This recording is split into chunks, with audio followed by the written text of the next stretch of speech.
Our next presenter is from the Institute for Culture and Society, Dr. Louise Crabtree, a PhD from Macquarie University, and her topic is Listening and Hearing, Empowering Research with Aboriginal Partners. Please join me in welcoming Louise.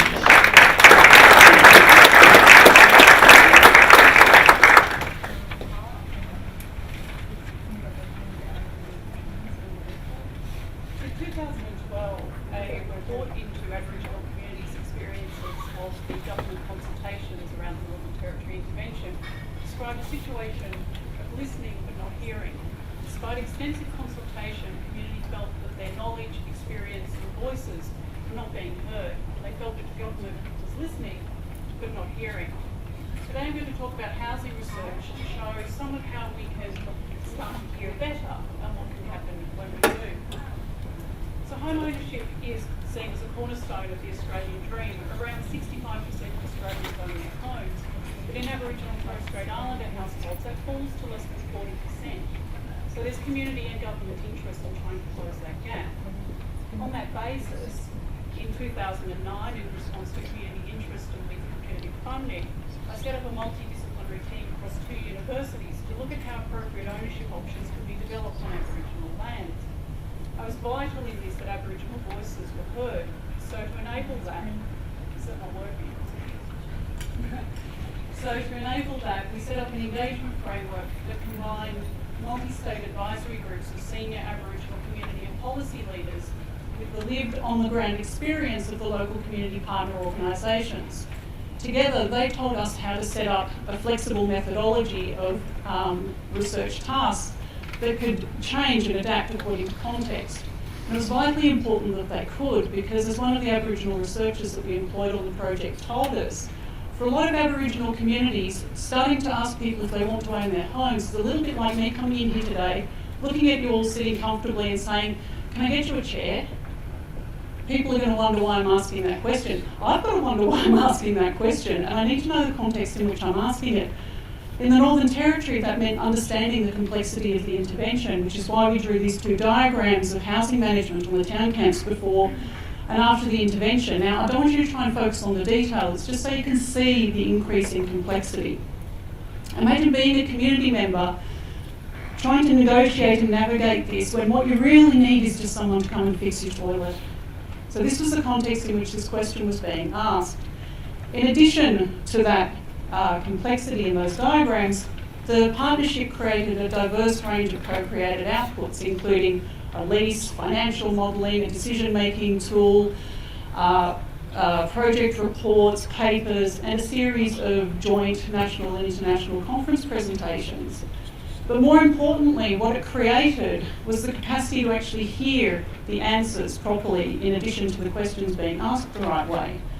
So this pie chart says that 38% of people on the town camp said they would like ownership. What the community researchers were able to tell us was that it was not 38% of people saying that they wanted freehold title and a mortgage. What they were saying was, we would like back what we had before the intervention, because they understood and experienced that as ownership, even if Western law and government didn't.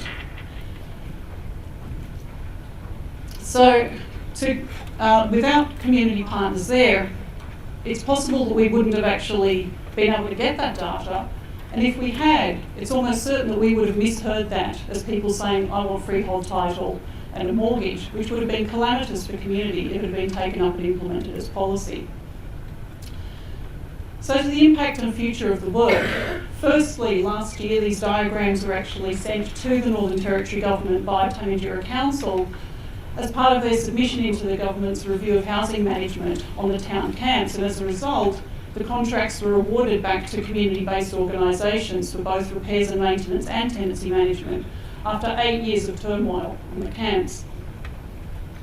Secondly, through being partners on the project, the community researchers decided they wanted to step up into leadership roles and train up the young campers as the next generation of young Aboriginal researchers. So we're now working on a proposal on how digital methods can be used by communities so that they can narrate, create and own their research processes, data and outputs. Thirdly, we remain in contact with community And we put communities in touch with each other, we make the materials available, and there's now a growing community of practitioners looking at how the sector can grow and diversify on a national and state and territory level. So as a researcher, I've learned that this process has to be flexible and it has to be respectful. It takes time, and it's an ongoing relationship. Regarding the Australian dream, we've learned that some individuals and households do want home ownership, as Australia tends to do it, while others don't. What they all want is to make the decision on an informed basis and for their knowledge and voices to be respected and understood. As a researcher, it's my hope that my team can be good allies to that process and work with communities to help them develop the tools, capacities and skills that they need to determine the ways in which they want to be listened to and heard. Thank you.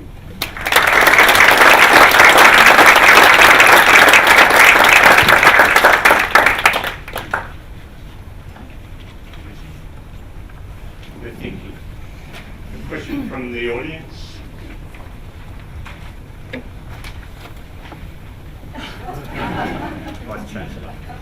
Louise, I know Sharon Bell is in the audience as well. Sharon and I were in the NT for a long time, and I followed the work you've done. It's been quite extraordinary through this decade of work you've done. I know it's early, given the successes with the Northern Territory Government around housing control. What are you seeing now on the ground in terms of improvements or change or developments that are giving you a bit of insight into the next phase of work? Because this really is only the beginning rather than an end point of this research. Yeah, absolutely.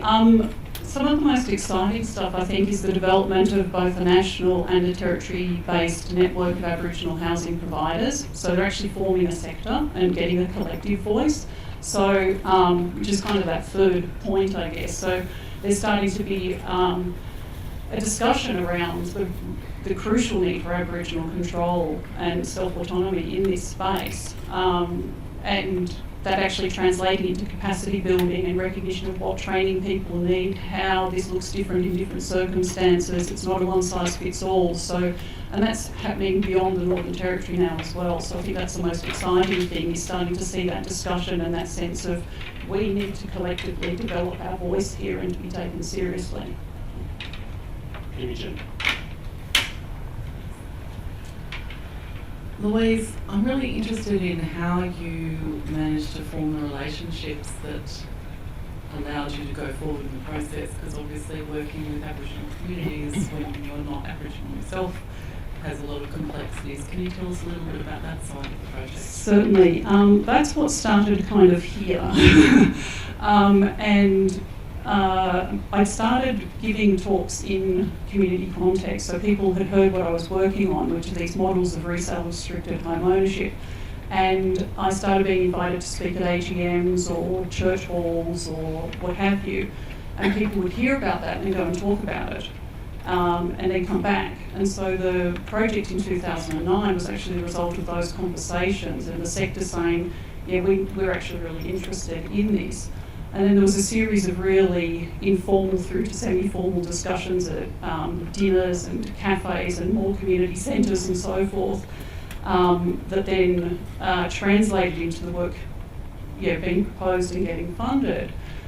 And then this process of developing the framework and the methods, there were two sequential projects, and the methods kept refining and refining over that time. And the multi-state advisory groups were constantly talking to each other and to us.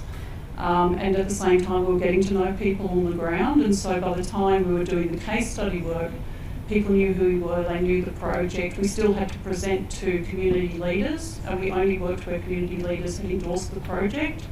And then we worked up the methods with the Aboriginal community researchers. So we employed people from the camps and from community to do the research, which is why they actually got the good data capture.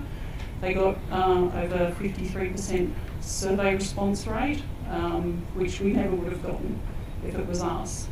So it was a long, slow, careful process of listening and hearing. Very good. So please join me in thanking Dr. Louise